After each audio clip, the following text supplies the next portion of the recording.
Hello बच्चों, good morning. तो आज हमारा मैट्रिक्स चैप्टर 3 का सेकंड लेक्चर है। पिछले लेक्चर के अंदर हमने मैट्रिक्स का इंट्रोडक्शन देखा था और वहाँ पे मैंने आपको मैट्रिक्स की परिभाषा के रिलेटेड बातें करी थी और क्वेश्चन वगैरह आपको करने के लिए बोला था मैंने 3.1 के। आपने क्वेश्चन अपने लेवल पे किए होंगे, तो आप पहला, दूसरा और तीसरा क्वेश्चन में से मैंने आपको दूसरा क्वेश्चन करवा दिया था, तीसरा उसी के सिमिलर है, तो आप खुद उसको ट्राई करना। और पहला तो बेसिक इंट्रोडक्शन लेवल पे था, तो वहाँ तक कोई दिक्कत आई नहीं होगी। तो हम आज स्टार्ट कर रहे हैं हमारे क्वेश्चन नंबर 4 से, ठीक है। इस क्वेश्चन के 3 भाग हैं, जिसका पहला भाग मैं यहाँ पे करवा रहा हूँ। सेकंड और थर्ड बिल्कुल उसी पैटर्न से होंगे जिस तरह से मैं यहाँ पे समझाने वाला हूँ, तो आप उसको खुद ट्राई करना। इतनी बात समझ में आ गई। पहले अपन 3.1 के रिलेटेड जितने क्वेश्चन हैं उनको समझ लेते हैं, कर लेते हैं, और फिर आगे मैं आपको मैट्रिक्स की नेक्स्ट क्या क्या बातें हैं वो समझाऊंगा। तो इस क्वेश्चन को देखिए, हमें एक आव्यूह ज्ञात करना है 2x2 वाला, जो खुद ज्ञात करना है हमें, जिसका जो अवयव है, जिसके अवयव को इस सूत्र की सहायता से लिखा गया है। अब मैट्रिक्स को लिखना है तो मैट्रिक्स किससे मिलके बनता है? अवयवों से। और हमें कौन सा मैट्रिक्स चाहिए? 2x2 का। तो 2x2 मैट्रिक्स को लिखते समय आपको जो अवयव लिखने हैं वो इस सूत्र की सहायता से लिखने हैं। AIJ इक्वल टू लिखा है I + J का वर्ग बटे 2। सेकंड में कुछ और दे रखा होगा, फिर कुछ और दे रखा होगा। तो इस टाइप के क्वेश्चन कैसे किए जाते हैं, देखिए ध्यान से।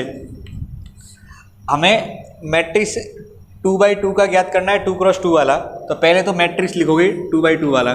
अब बताओ 2x2 का मैट्रिक्स होगा, उसके अंदर कितनी पंक्ति होगी? 2, और 2 स्तंभ होंगे।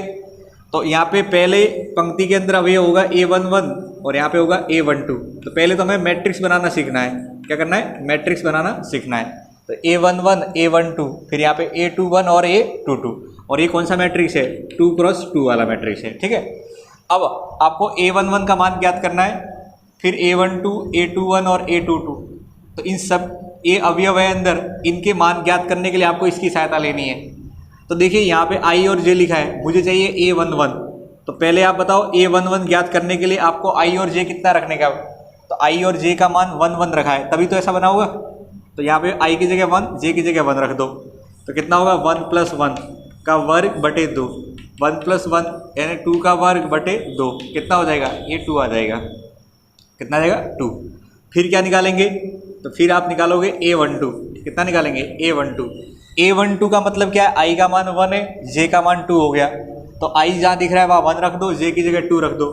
तो 1 + 2 का वर्ग और बटे में कितना है? 2। ये तो कांस्टेंट है।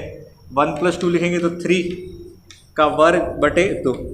3 का वर्ग बटे 2 का मतलब ये 9/2 हो जाएगा, ठीक है। तो इसको ऐसे लिख दो, 4.5 मत लिखना। फिर आगे लिखेंगे A21। A21 का मतलब बताओ क्या होगा? I का मान 2, J का मान 1। तो यहाँ पे 2 + 1 का वर्ग बटे 2, तो कितना होगा? 3 का वर्ग बटे 2, और ये भी हो जाएगा 9/2। और फिर निकालेंगे A22। A22 का मतलब क्या होगा? आपको I का मान भी 2 रखना है और J का मान भी 2 रखना है। तो यहाँ पे I और J की जगह 2 2 रख दो। तो ये हो जाएगा 2 + 2 का वर्ग बटे 2। 2 + 2 4 का वर्ग बटे 2, ये हो जाएगा 16/2। तो कितना आ जाएगा? 8।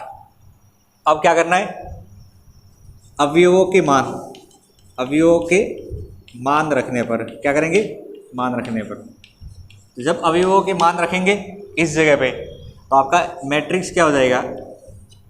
A11 का मान कितना है? देखो 2 है, तो यहाँ पे 2 आ जाएगा।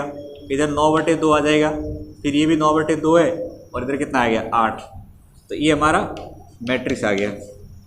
तो इस क्वेश्चन के अंदर आपको रचना करनी थी आव्यूह 2x2 की, जिसका ये अवयव था। अब 2x2 है तो पहले आपको 2x2 लिखना पड़ेगा। अब इसके अंदर जो जो अवयव आ रहे हैं उनको ऐसे 1 by 1 करके हम ज्ञात करते हैं। तो आई थिंक समझ में आ गया होगा। अब आप अपनी तरफ से इस क्वेश्चन का सेकेंड और थर्ड पार्ट खुद करोगे, जिसमें आपको ये तो वही लिखना है, सेम ही है, बस AIJ का मान बदल के कुछ और दे दिया होगा। तो जिस तरह से मैंने I और J के मान रखना आपको सिखाया है, ठीक उसी प्रकार आपको बाकी 2 के अंदर I और J का मान रखते हुए सॉल्व करना है। तो समझ में आ गया हो, आई थिंक ये क्लियर है। ऐसा ही क्वेश्चन और भी है जो जस्ट इसका अगला वाला क्वेश्चन नंबर 5 है, तो मैं उसको सॉल्व करवा रहा हूँ। इसको उतारिए फटाफट से।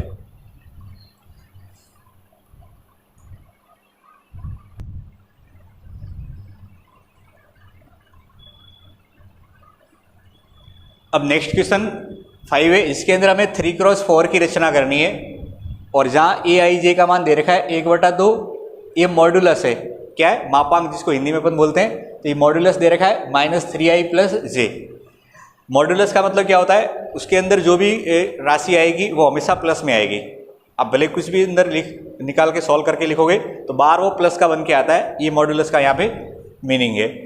तो आपको सॉल्व करते समय क्या करना है, सबसे पहले 3x4 आव्यूह बनाना है। अब 3x4 आव्यूह बनाएंगे तो बताओ 3x4 कैसा होता है। 3x4 के अंदर 3 तो पंक्ति होगी और 4 स्तंभ होंगे। 3 पंक्ति का मतलब एक लाइन ऐसे, ये दूसरी लाइन और ये तीसरी लाइन होगी, ठीक है। और कितने इसमें स्तंभ है, 4, तो ऐसे आपको 4 लिखने हैं। तो पहले लिखेंगे A11, फिर A12, A13 और A14, ठीक है। पहला स्तंभ, दूसरा, तीसरा और चौथा, यही तक हो गए। फिर दूसरी पंक्ति लिखेंगे तो A21, A22, A23 और A24, और ऐसे तीसरा पंक्ति के अंदर अवयव क्या आएंगे, तो ये मैंने यहाँ पे लिख दिए। आई थिंक समझ में आ गया होगा। ये मेरे 3x4 का निर्माण हो गया। अब मुझे इसके अंदर जो अवयव दिख रहे हैं, यहाँ पे 4 अवयव, अगले में 4 और अगले में 4, इन टोटल 12 अवयव ज्ञात करने हैं। यहाँ से क्या करने, 12 अवयव मुझे यहाँ से ज्ञात करने हैं। ज्ञात करने के लिए मुझे इसकी सहायता लेनी है। तो यहाँ पे आपको पिछले पार्ट में जो समझाया था, ठीक उसी प्रकार यहाँ जो पोजीशन है वही आई और जे के मान रखते जाना है। तो हमको दे रखा है ए आई जे इक्वल टू कितना है, 1/2 माइनस का 3i + j, ठीक है। तो सबसे पहले अपन निकालेंगे A11। A11 में 1/2 आ गए, i की जगह 1, j की जगह 1, तो 3 × 1 + 1, ये कितना होगा, ये -3 है और ये +1 है, तो -2 कितना होगा, 1/2 और ये -2, और -2 प्लस का ही 2 बनता है, तो ये 1 आ जाएगा। कितना आ जाएगा, 1। फिर निकालेंगे A12, सीक्वेंस में चलते जाइए। A12 का मान निकालेंगे तो A12 कितना आएगा, 1/2, 12 का मतलब i का मान 1 है और j का मान 2 है, तो i की जगह 1 रख लेंगे और j की जगह 2 रख लेंगे। अब बताओ कितना आएगा, ये अंदर वाली वैल्यू -3 और +2, तो ये -1 और ये सॉल्व होकर कितना आ जाएगा, 1/2। आंसर बाहर प्लस में आएगा, ए मॉड्यूलस का काम है यहाँ पे। फिर लिखेंगे A13। A13 में क्या आएगा, i की जगह 1 और j की जगह 3 आ गया, j की जगह कितना आएगा, 3, तो -3 और ये +3 है, कितना हो गया, 0। और हम जानते हैं अगर 0 अंदर है तो उसका मापांक भी 0 ही होगा। और फिर क्या है, A14 है, तो A14 की वैल्यू लिखेंगे तो i की जगह 1 है और j की जगह कितना है, 4 है। अब बताओ ये कितना सॉल्व होगा, ये -3 और ये +4, तो प्लस का 1 बचेगा, और 1 का मॉडुलस या मापांक 1 ही होता है, तो ये 1/2 आ जाएगा। ओके, यहाँ तक आने क्लियर है, ठीक है। अब मैं अगले में निकालूंगा सेकंड पंक्ति वाले अवयव। तो A21 चाहिए, तो A21 में बताओ i का मान कितना है, A21 निकालेंगे तो i का मान हमारा 2 है, तो यहाँ पे जहाँ i दिख रहा है उसकी जगह 2 रख दो और j की जगह 1 रख दो, तो -3 के साथ में 2 से मल्टीप्लाई होगा और इधर 1 है, कितना होगा, -3 × 2, 6 माइनस का और ये 1 है, तो माइनस का 5 और ये बाहर कितना है, 1/2 है, तो कितना आ जाएगा, 5/2 आ जाएगा। फिर A22 निकालेंगे तो ये 1/2, 3 के साथ 2 और j का मान भी 2 है, तो यहाँ पे 2 हो जाएगा। अब बताओ कितना होगा, -6 + 2, तो -4, तो मापांक -4 है, मापांक -4 + 4 हो जाएगा, बटे में 2 है तो 2 आ जाएगा। कैलकुलेशन समझ में आ रही है। A23 अब सिमिलरली करो फटाफट से, तो i का मान तो अभी 2 ही है, j का मान 3 हो गया है। अब कितना हुआ ये -6 + 3, तो -3, और -3 का मापांक लेंगे तो 3 आएगा, तो 3/2 हो जाएगा। और नेक्स्ट है A24। अब A24 की वैल्यू निकालेंगे तो j की जगह 4 रख दो, ये कितना आया, बोलो, -6 + 4, तो -2 और -2 ये सॉल्व के 1 देगा, कितना देगा, 1। तो ये हमारे पास में आ गए A21 तक के मान। यहाँ तक कोई दिक्कत नहीं है, समझ में आ गए होंगे। अब मुझे ज्ञात क्या करने हैं, A31, A32, ये वाली तीसरी वाली लाइन ज्ञात करनी है, ठीक है। तो आगे थोड़ा सा कैमरे से कट जाएगा, इसलिए मैं यहाँ लिख रहा हूँ। अब बताओ A31 के लिए क्या करेंगे, i की जगह 3 रखना है, j की जगह 1 रखना है, तो -3 के साथ 3 + 1, कितना होगा ये, 1/2, -9 + 1, तो -8, और इसको सॉल्व करेंगे तो 4 आ जाएगा। फिर निकालेंगे A32।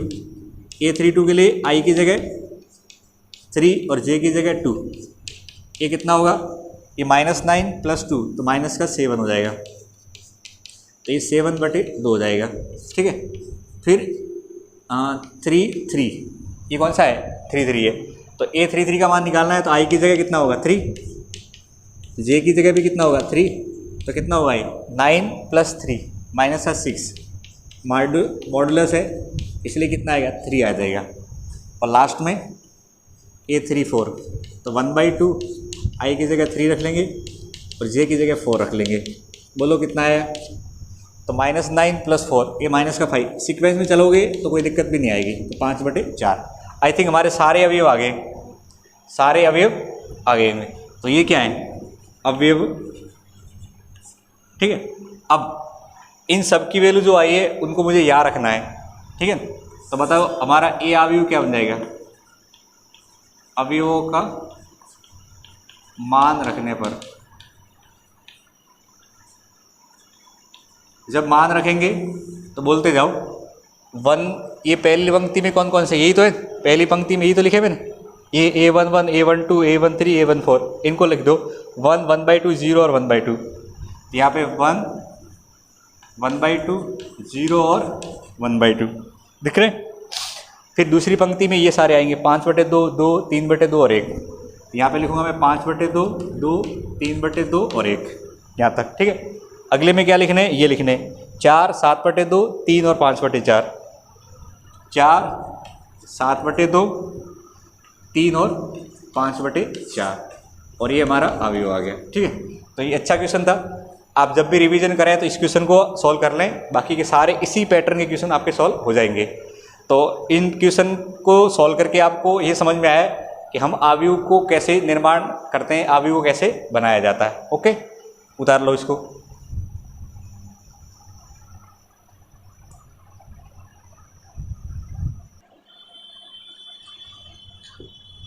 अब देखो नेक्स्ट हमारा क्वेश्चन नंबर 6 है। इस क्वेश्चन के अंदर बच्चों 3 भाग है। आपको मैं सेकंड वाला पार्ट सॉल्व करवा रहा हूँ, पहला और तीसरा आप इसी पैटर्न से करोगे जैसे मैं आपको समझा रहा हूँ, और आपको हो जाएंगे सॉल्व, ऐसी कोई दिक्कत नहीं आएगी। अब देखिए 2 अवयव दे रखे, इनके बीच में बराबर का साइन है। तो कल मैंने लास्ट में बात आपको लिखवाई थी वीडियो के अंदर कि जब 2 अवयव के बीच में तुलना हो रही है तो दोनों अवयव के पहले तो कोटि चेक करिए बराबर है या नहीं है। अगर 2 अवयव के बीच में बराबर लगाए तो दोनों की कोटि बराबर होगी, और उसके बाद उनके संगत अवयवों की तुलना की जाएगी। क्या करेंगे, उनके संगत अवयवों की तुलना करेंगे। जब 2 अवयव के बीच में बराबर है इसका मतलब दोनों अवयव बराबर हैं, और बराबर अवयव कब होते हैं, जब उनके संगत अवयव बराबर होते हैं। क्या होते हैं, संगत अवयव बराबर होते हैं। तो ऐसे क्वेश्चन को सॉल्व करने के लिए आपको क्या करना है, संगत अवयवों की तुलना करनी होती है। आप आगे भी क्वेश्चन देखोगे, क्वेश्चन नंबर 6 के अंदर भी 2 भाग है जिनको आप खुद सॉल्व करिए। उसके नीचे भी 1-2 क्वेश्चन है जिसके अंदर भी आपको ऐसे बराबर में दे रखा है। तो क्या करना है, संगत अवयवों की तुलना करनी है और कुछ नहीं। तो जब इसको सॉल्व करेंगे तो ये से हमारा सॉल्यूशन स्टार्ट हो जाएगा, और यहाँ पे एक लाइन नीचे लिखेंगे संगत अवयवों की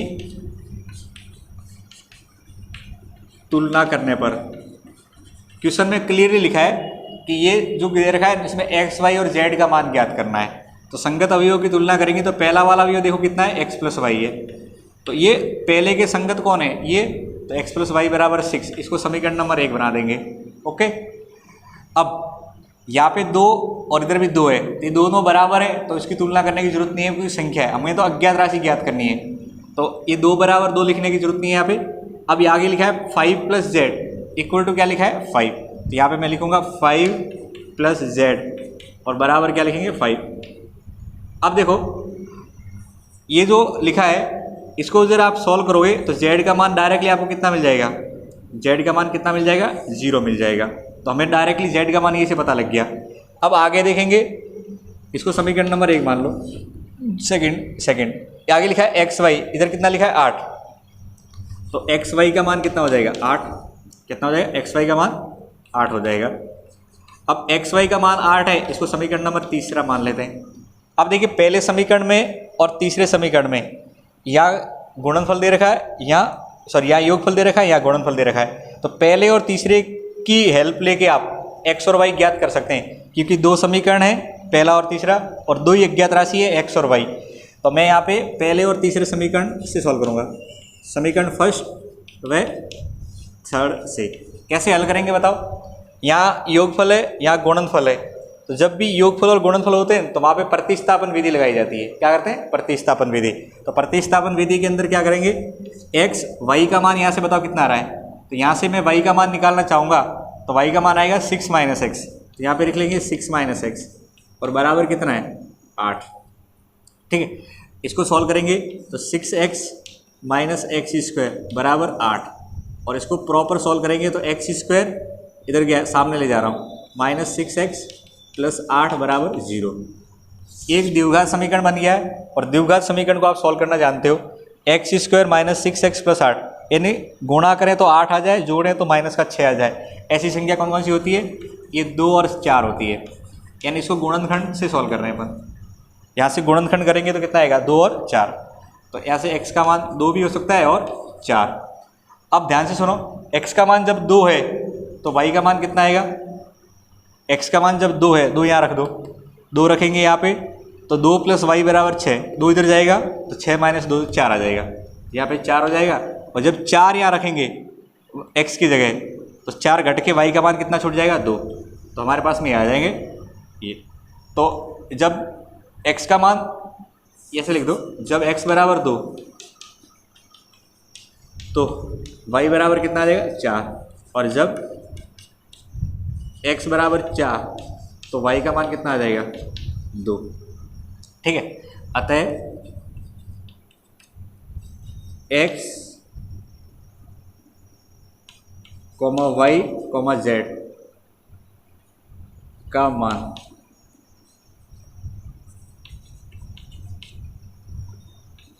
क्रम से क्या है बताओ? x, y, z का मान क्रम से क्या है? x का मान 2 है, y का मान 4 है, और z का मान कितना है 0, या x का मान 4 है, y का मान 2 है और z का मान 0 है। तो 2 4 0 भी हो सकता है, या 4 2 0 भी हो सकता है, इसमें दोनों पॉसिबिलिटी बनती है। तो सिंपल सा क्वेश्चन था, इसमें 2 अवयवों की तुलना कर रखे। अब 2 अवयवों की तुलना करिए तो हमें उनके संगत अवयवों की तुलना करके समीकरण बना लेने, और समीकरण को सॉल्व करेंगे तो उसके अंदर जो अज्ञात राशि आएगी वो हमें यहाँ से मिल जाएगी। तो आई थिंक समझ गए होंगे, इसमें कोई दिक्कत नहीं है, आसान सा पार्ट था। अब आप क्या करोगे, छठवां का पहला और तीसरा खुद सॉल्व करोगे, हो जाएगी आपसे। ठीक है, इसमें कोई दिक्कत नहीं आएगी। अब एक थोड़ा सा दिमाग लगा सकते थे कुछ बच्चे, देखो यहाँ पे जोड़ने पे 6 और गुणा करने पे 8 है, तो आप दिमाग लगा लो यहीं पे, जोड़े तो 6 आ जाए, गुणा करें तो 8। ऐसी संख्या कौन सी होती है? आप 4 2 भी कह सकते हो कि 4 और 2 का गुणा 8 होता है, और 4 और 2 का जोड़ भी 6 होता है, या 2 और 4 भी कह सकते हैं। तो 2 और 4 या 4 और 2 दोनों पॉसिबिलिटी बन सकती है। तो आप यहाँ से ये डायरेक्टली भी लिख सकते थे, इतना आपको सॉल्व करने की ज़रूरत भी नहीं थी। ठीक है, इतना लिख देते। समीकरण 1 और 3 को हल करने पर x का मान 2 तो y का मान 4, या x का मान 4 तो y का मान 2। ओके, तो ये आपको धीरे धीरे पता लगेगा कि ऐसे कैलकुलेशन कैसे फास्ट करते हैं। अब आप इसी सिमिलर क्वेश्चन के पैटर्न में आपको कौन सा दिखेगा? ठीक है, तो बच्चों क्वेश्चन नंबर आपका 9 भी ऐसा ही है, कर लेना आप इसको। ठीक है, बिल्कुल ऐसा ही क्वेश्चन है।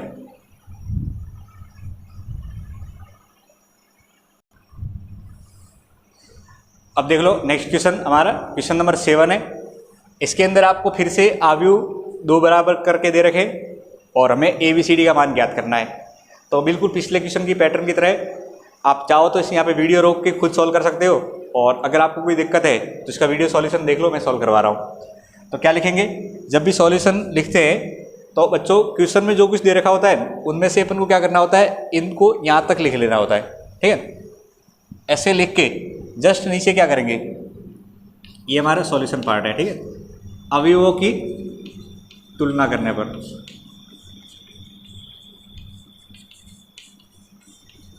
अब जब अवयवों की तुलना करेंगे तो पहला वाला अवयव इधर से पहले के बराबर जाएगा, तो a - b बराबर कितना हो जाएगा 1, और ये पहला इक्वेशन दे देते हैं। ओके, फिर दूसरा देखो 2a + c, आगे कितना है 5 है, यहाँ पे लिखूंगा मैं 2a + c = 5। ठीक है, ये सेकंड समीकरण हो जाएगा।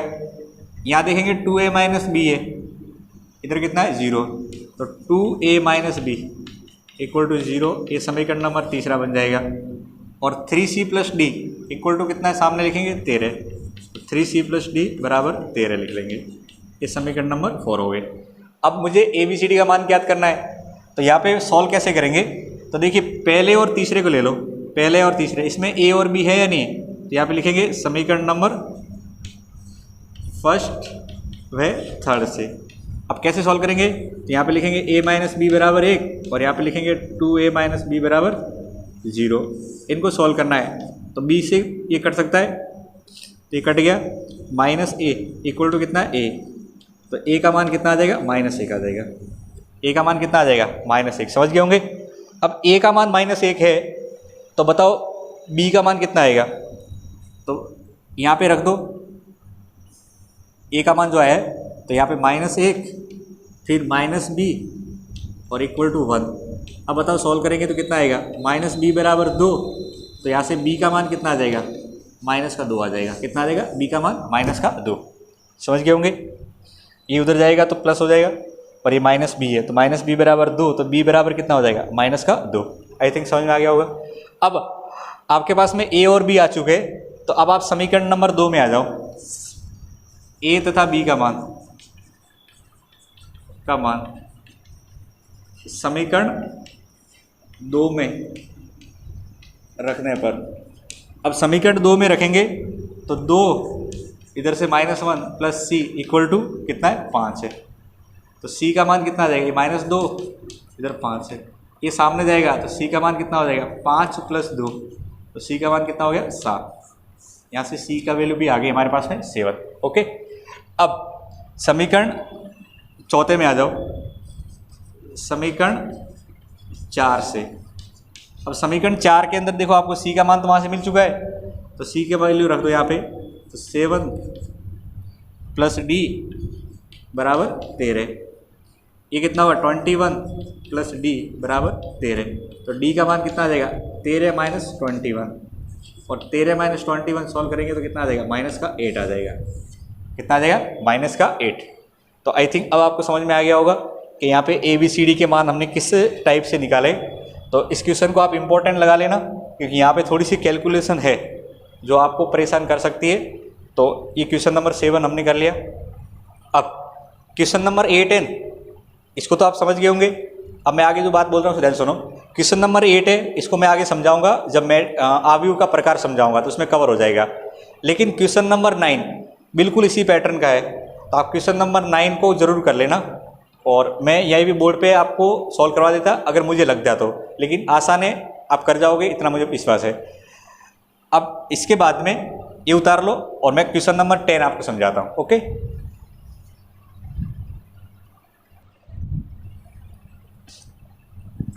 अब देखो ये क्वेश्चन नंबर 10 है बच्चों, वेरी वेरी इंपॉर्टेंट क्वेश्चन है, और इस टाइप का क्वेश्चन आपको एवरेज वाले क्वेश्चन में यानी 1 मार्क्स में पूछ सकते हैं, लेकिन यहाँ पे जो मैं समझाने वाला लॉजिक है वो सबसे ज़्यादा इंपॉर्टेंट है। पहले क्वेश्चन पढ़ो, क्या दे रखा है? 3x3 कोटि के ऐसे अवयवों की कुल संख्या, यानी 3x3 के ऐसे कितने अवयव हो सकते हैं जिसकी प्रविष्टि 0 या 1 है। पहले बताओ इसका मतलब क्या है? इसका मतलब होता है अवयव। क्या उसका मतलब होता है? अवयव। और इसको एक और शब्द से बोलते हैं एंट्री। क्या बोलते हैं? एंट्रीज। यानी अवयव के अंदर जो अवयव होते हैं उसको प्रविष्टि बोला गया है। यानी हमें 3x3 के ऐसे कितने अवयव संभव हो सकते हैं ये बताना है जिनके अवयव या तो सब 0 हो या 1 हो, या कुछ 0 और कुछ 1 हो। हमें 3x3 के ऐसे कितने अवयव हो सकते हैं जिसके अवयवों को हम 0 से लिखें या 1 से लिखें या कुछ 0 रखें और कुछ 1 रखें, ऐसे आपको बताने हैं।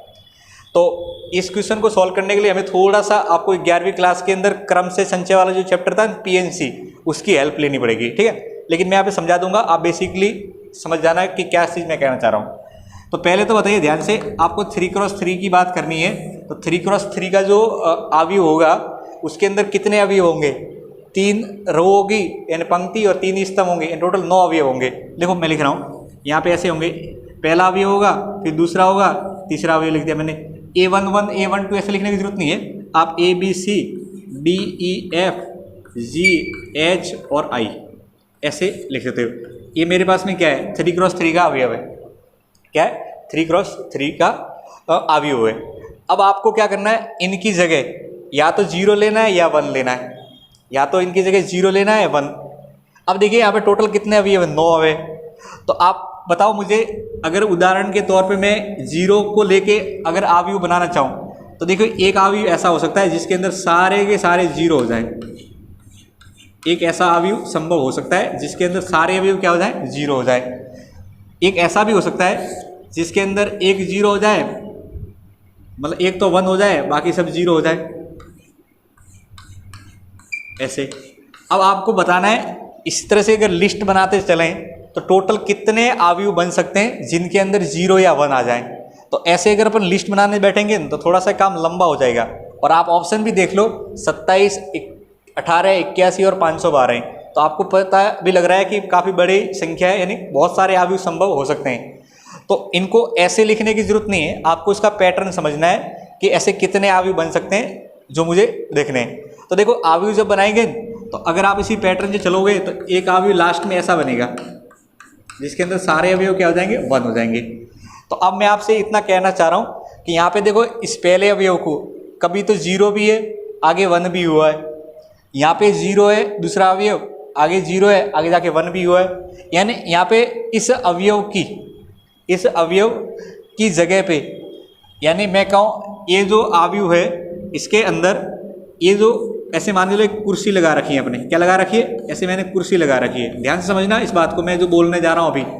तो ऐसे मान के चलो ये आपको यहाँ पे कुछ कुर्सी लगा रखी है जिनकी नंबरिंग में ABCDEFGHI कर रखे हैं, और 0 और 1 कोई बच्चे हैं जो इन जगह पे बैठना चाहते हैं। 0 और 1 क्या है, कोई 2 बच्चे हैं जो इन जगह पे बैठना चाहते हैं, ठीक है। अब मैं आपसे पूछ रहा हूँ कि आप बताओ इस जगह को भरने के लिए कितनी हमारे पास अवेलेबिलिटी है। जैसे अपन कुर्सी की बात करते थे तो वहाँ पे कहते थे हमारे पास 4 नंबर होते थे, हम बोलते थे इस जगह को भरने के लिए 4 तरीके हैं। लेकिन अभी नंबर कितने हैं, 0 और 1 ही है, यानी 2 ही नंबर है। तो आप बताओ इस कुर्सी को भरने के कितने तरीके हुए, बताओ इस कुर्सी को भरने के कितने तरीके हुए। तो इस कुर्सी को मैं भर सकता हूँ 2 तरीके से। कितने तरीके से भर सकता हूँ, 2 तरीके से, यानी इस कुर्सी को 2 तरीके से भर सकते हैं। अगली कुर्सी है जो B नंबर की है, इसको भी 2 तरीके से भर सकते हैं। अब बताओ हमारा काम जब चल रहा होगा तो अपन क्या बोलेंगे, इस पहली कुर्सी को अपन 2 तरीके से भर सकते हैं, और दूसरी कुर्सी को 2 तरीके से भर सकते हैं, और तीसरी कुर्सी को 2 तरीके से, और चौथी कुर्सी को 2 तरीके से, और 2 तरीके से, और 2। इसका मतलब इन सबको काम करने के लिए भी मुझे हिंदी का शब्द और बोलना पड़ रहा है। क्या बोलना पड़ रहा है, और का मतलब मैंने आपको क्रम से संचय के अंदर अच्छे समझा रखा है, मल्टीप्लाई होता है। क्या होता है, मल्टीप्लाई होता है। तो मैं ये कहना चाह रहा हूँ कि इस जगह को मैं 2 तरीके से भर सकता हूँ, तो 2 लिख लिए। अगली जगह को 2 तरीके से भर सकता हूँ, लेकिन उसके पहले क्या आएगा, मल्टीप्लाई आएगा। अब आपको अगली जगह जाना है तो इसको भी 2 तरीके से भर सकते हैं।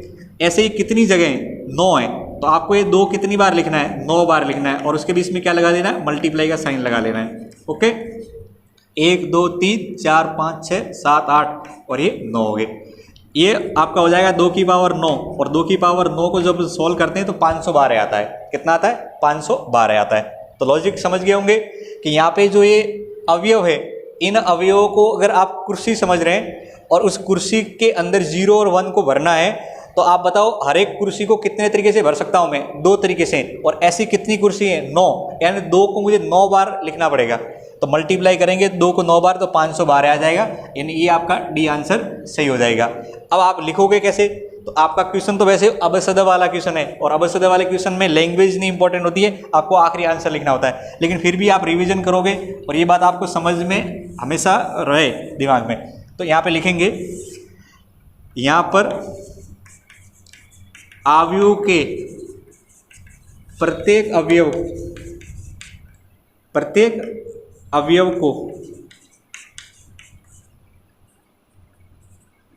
अवयव को 2 तरीके से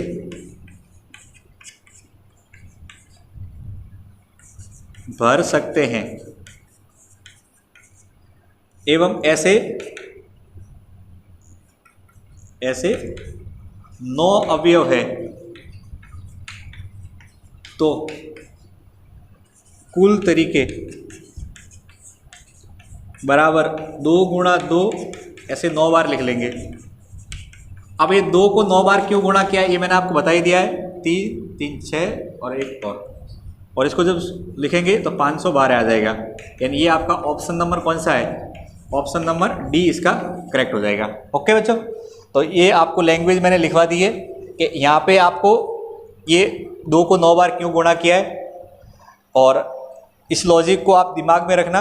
जब भी ऐसा क्वेश्चन आए तो ये लाइन कैसे मैंने बताई है उसको उसी रूप से आपको रिकॉल करना है। ठीक है, तो होपफुली आप समझ गए होंगे। हमारे 3.1 की ये 3.1 के सारे क्वेश्चन कंप्लीट होते हैं। अपन आगे इस क्वेश्चन के बाद में कुछ पढ़ने वाली बातें, आव्यूह को जोड़ते कैसे हैं, आव्यूह को घटाते कैसे हैं, और आव्यूह को किसी संख्या से कैसे गुणा करते हैं, उनके बारे में बात करूं। लेकिन उससे पहले कुछ आव्यूह के प्रकार पढ़ लेते हैं। ठीक है, तो पहले इसको नोट डाउन करो, आगे बढ़ते हैं। अब बच्चों देखो, नेक्स्ट हम आव्यूह के प्रकार पढ़ रहे हैं। टोटल आपके एनसीईआरटी के अनुसार 7 प्रकार के आव्यूह दे रखे हैं, जिनको अपन 1 बाई 1 करके समझते हैं। तो आव्यूह को कैसे लिखते हैं वो बात समझ ली थी। अब आव्यूह के कितने टाइप्स हो सकते हैं, ठीक है, उनको देख लेते हैं। तो सबसे पहले लिखा है स्तंभ आव्यूह। क्या लिखा है? स्तंभ आव्यूह। तो ऐसा आव्यूह जिसमें केवल एक ही स्तंभ हो, क्या हो? एक ही स्तंभ हो, उसको बोलते हैं स्तंभ आव्यूह। अब एक ही स्तंभ हो तो आव्यूह लिखने में कैसा होगा? तो आपको परिभाषा नहीं लिखनी है, परिभाषा आपकी किताब में दे रखी है, लेकिन मैं जो बोल रहा हूँ उसको समझिए। आपको फाइनली मैथ के रूप में पता होना चाहिए कि इसको कैसे लिखते हैं। बाकी लैंग्वेज के फॉर्म में आपको अपनी किताब के अंदर सब कुछ लिखा मिल जाएगा। तो स्तंभ आव्यूह, पहले इस स्तंभ शब्द को पकड़िए। ऐसा आव्यूह जिसके अंदर केवल एक स्तंभ हो, तो क्या लिखेंगे? केवल, बस इतना याद रहो, एक स्तंभ हो। अब केवल एक स्तंभ हो तो वो दिखने में ऐसा हो सकता है, देखो ऐसा, जैसे इसके अंदर एक ही स्तंभ है, 1 2 3, एक ही स्तंभ है या नहीं है? अब आप पंक्ति कितनी भी ले सकते हो, जैसे यहाँ पे 3 पंक्ति है, पहली, दूसरी और तीसरी, लेकिन स्तंभ एक ही है। आप चाहो तो ऐसा दूसरा उदाहरण ले सकते हो जिसके अंदर ऐसे आ जाए -1 0 2 3, ये भी एक स्तंभ आव्यूह है। इस आव्यूह के अंदर आप देखो एक ही स्तंभ है, लेकिन पंक्ति कितनी है? 1 2 3 और 4 है। तो इस टाइप के आव्यूह क्या बोलते हैं? स्तंभ आव्यूह बोलते हैं। ठीक है, इसी का जस्ट पड़ोसी कौन हो जाएगा? पंक्ति आव्यूह। अब पंक्ति आव्यूह के अंदर क्या हो? केवल एक पंक्ति हो। क्या हो? एक पंक्ति हो। अब केवल एक पंक्ति की बात करेंगे तो दिखने में ऐसा आव्यूह होगा जिसके अंदर ऐसी लाइन होगी। ठीक है, एक ही पंक्ति, जैसे क्लास में बैठे एक ही लाइन में बच्चे बैठ गए, तो एक ही लाइन में अगर बच्चे बैठे हैं ऐसे आड़ी लाइन में, तो हो सकता है उदाहरण के तौर पे ऐसा लिख ले, सबसे छोटा वाला दिखें तो 1 और 2 लिख लिया, बीच में कॉमा नहीं लगाते हैं। ठीक है, ध्यान रखना इस बात का, यहाँ पे कॉमा नहीं लगाई जाती है, कभी भी नहीं लगाना गलती से भी। तो a बराबर 1 2। अब देखो इसके अंदर पंक्ति कितनी? एक ही है। स्तंभ कितने भी हो सकते हैं, जैसे यहाँ पे पंक्ति कितनी भी चल रही थी, ऐसे यहाँ पे पंक्ति आव्यूह के अंदर एक पंक्ति होती है, स्तंभ के बारे में कोई बात नहीं होती है। तो ऐसा भी हो सकता है। आप एग्जाम्पल दूसरा लिखना चाहें तो ऐसा भी लिख सकते हो, -1 0 और 1। ये भी हमारा क्या है? एक पंक्ति आव्यूह है। यानी पंक्ति आव्यूह के अंदर एक ही पंक्ति होगी, स्तंभ के बारे में कुछ भी निश्चित नहीं होगा। स्तंभ आव्यूह के अंदर एक स्तंभ होगा, पंक्ति कितनी भी हो सकती है। ठीक है, तो ये दोनों नाम से पता लग रहे हैं, स्तंभ और पंक्ति। अगला नाम है वर्ग आव्यूह। वर्ग आव्यूह के अंदर क्या होगा? एक वर्ग के रूप में आव्यूह होगा, और वर्ग के अंदर अपन जानते हैं लंबाई और चौड़ाई बराबर होती है। अब लंबाई चौड़ाई का काम यहाँ पे क्या कर रहे हैं? पंक्ति और स्तंभ करते हैं। तो यदि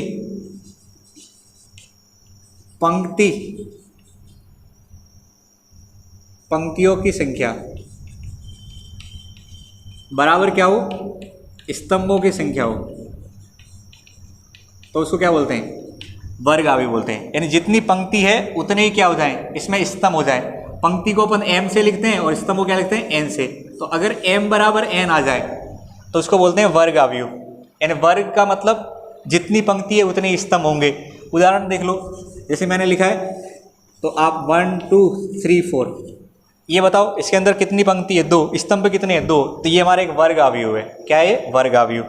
आप ऐसे भी एक उदाहरण ले सकते हो जिसके अंदर 3 पंक्ति रख दें और 3 स्तंभ रख दें। अब बताओ इसको क्या बोलेंगे? वर्ग बोल सकते हैं। तो ये हमारा 3x3 वाला आव्यूह है। ये कौन सा था? 2x2 वाला आव्यूह था। तो वर्ग का मतलब पंक्ति इक्वल टू स्तंभ, तो m इक्वल टू n। अब आप देखो आपका किताब का 7वां क्वेश्चन या 8वां, जिसके अंदर पूछा है कि वर्ग आव्यूह की परिभाषा क्या होती है।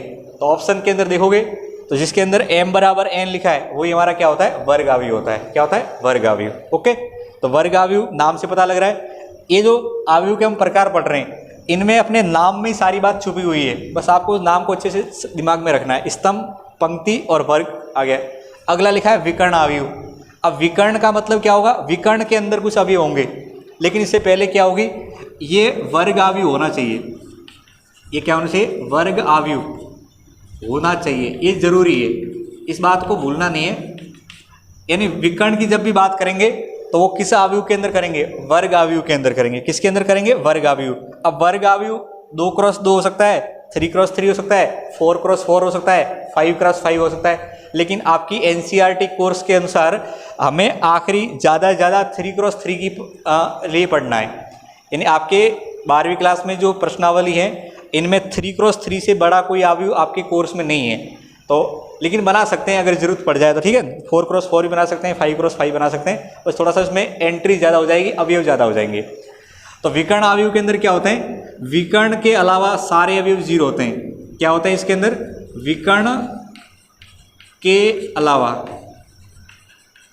अलावा सभी अवयव शून्य होते हैं। क्या होते हैं, ये बात ध्यान रखोगे। विकर्ण अवयव का मतलब विकर्ण के अलावा सभी अवयव शून्य होते हैं। एग्जाम्पल देख लो, जैसे मैंने लिखा 1 2 0 0, तो ये आपका क्या है, एक विकर्ण अवयव है। देखो इसको आप विकर्ण बोलोगे, ठीक है, इसको क्या बोलेंगे, विकर्ण। अब कई बच्चे बोलेंगे सर विकर्ण वर्ग के अंदर तो 2 होते हैं, इसको क्या बोलना चाहिए, ये भी तो विकर्ण कह सकते हो।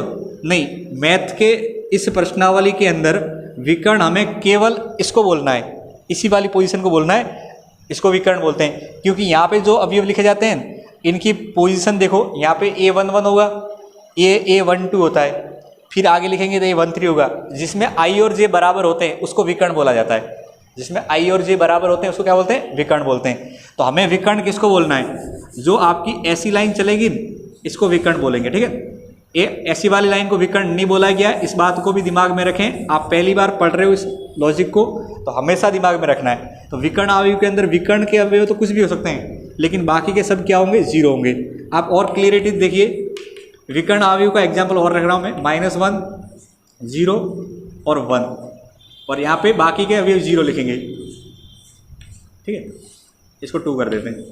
अब देखो ये भी एक वर्ग अवयव है या नहीं, ये भी क्या है, एक वर्ग अवयव है। और इस वर्ग के अंदर देखो यहाँ पे ये आपको एक विकर्ण दिख रहा होगा, तो विकर्ण के अंदर तो कुछ अवयव होंगे अदिश राशि में, अदिश का मतलब 0 के अलावा होंगे, और बाकी के सब 0 होने चाहिए।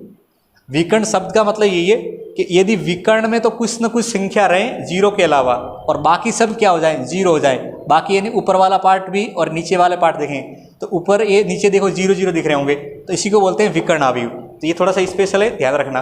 विकर्ण अवयव के अंदर क्या होता है, क्या होता है विकर्ण अवयव के अंदर, विकर्ण अवयव के अंदर विकर्ण पे कुछ अवयव होते हैं और बाकी के सब क्या होते हैं, 0 होते हैं, ठीक है। तो समझ गए होंगे।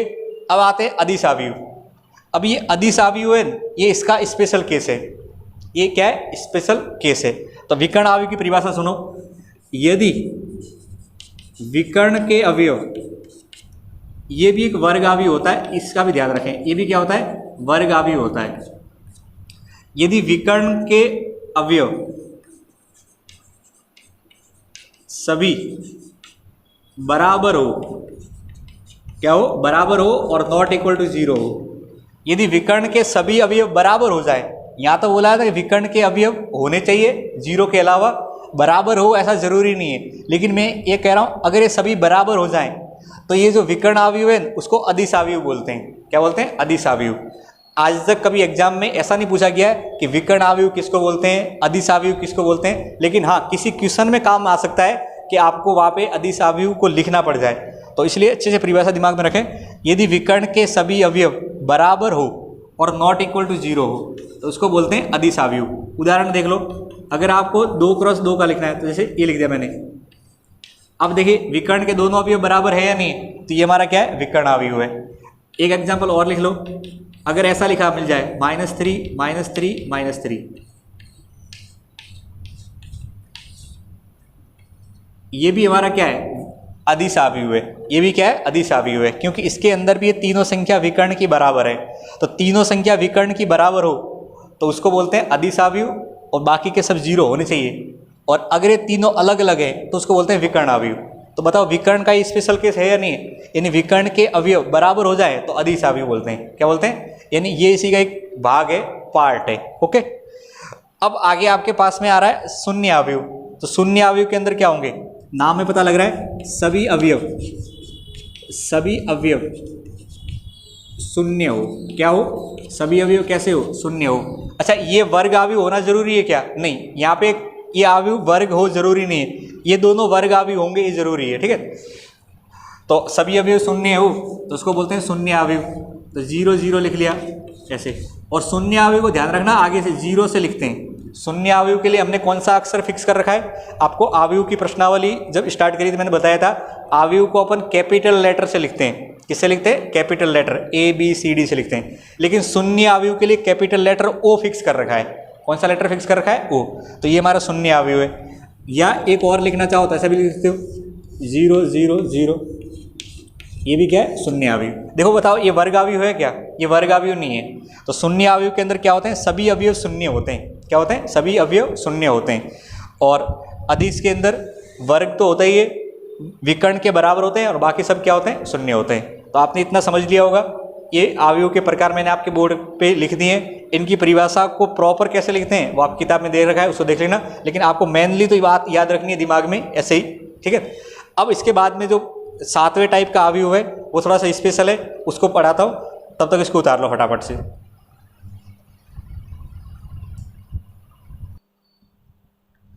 अब देखो, हमारा 7th टाइप का जो अवयव है इसको बोलते हैं तत्समक। इंग्लिश में आइडेंटिटी अवयव बोला जाता है। क्या बोला जाता है? आइडेंटिटी अवयव। अब ये अवयव क्या होता है? एक वर्ग अवयव होता है जिसके विकर्ण के सभी अवयव 1 होते हैं। विकर्ण के सभी अवयव क्या होते हैं? 1, और बाकी के सब 0 होते हैं। विकर्ण के सारे अवयव 1 होने चाहिए और बाकी क्या होने चाहिए? 0। अदिश अवयव आपने देखा था, अदिश के अंदर विकर्ण के सारे अवयव बराबर थे और बाकी के सब 0 थे।